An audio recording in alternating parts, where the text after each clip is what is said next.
Shalom, and welcome to Branch of Israel. This is Rabbi Roger coming to you from God's beautiful country, Israel. One thing that my wife and I have noticed about living in Israel is people here normally do not have inhibitions and focus on themselves. In America, it was about keeping up with the Joneses, both in housing and fashions. And let us not forget the ads and commercials with the fake girls, which no one realistically could achieve. Today I want to focus on something which is a concern, and I believe we as a whole have forgotten our history, causing us to move in the wrong direction. That is, the rioting and protesting going on worldwide, and Israel is no exception. In Tel Aviv, we have a young Jewish black lady from Texas who is encouraging people to recognize that black lives do matter. I have no problem with this, except blacks and Jewish people have a lot in common. If anything, we as Jewish people have more experience at persecution than the blacks. Now you may say, how can that be? I may be white in skin color, but the second they find out I'm Jewish, the persecution begins. Plus, my people went through persecution and slavery long before the black people did. Now this is a bit of a stretch, but you could almost say that we were slaves to the people of Africa before the African people were slaves to us.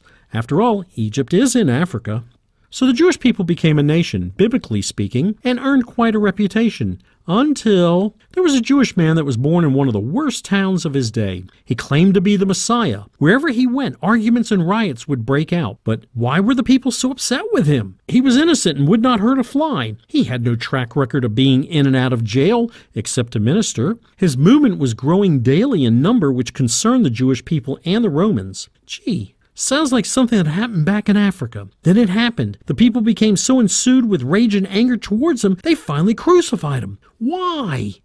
Gamaliel, one of the greatest sages known in Jewish history today, stated in the book of Acts, I say to you, stay away from these men and let them alone. For if this plan or action is of men, it will be overthrown. But if it is of God, you will not be able to overthrow them, or else you may be found fighting against God.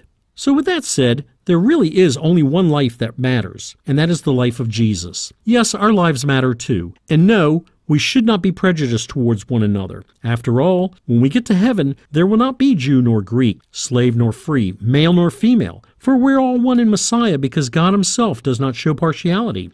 We just need to put our indifferences down, stop pointing our fingers at someone because of their skin tone. Stop backbiting, stop arguing, and tell the devil to get behind thee and move on towards the mark of your highest calling in Jesus. For more teachings and information, visit branchofisrael.com. Again, this is Rabbi Roger coming to you from Israel. Thank you so much for listening. Lahit Rotz, goodbye, or see you again.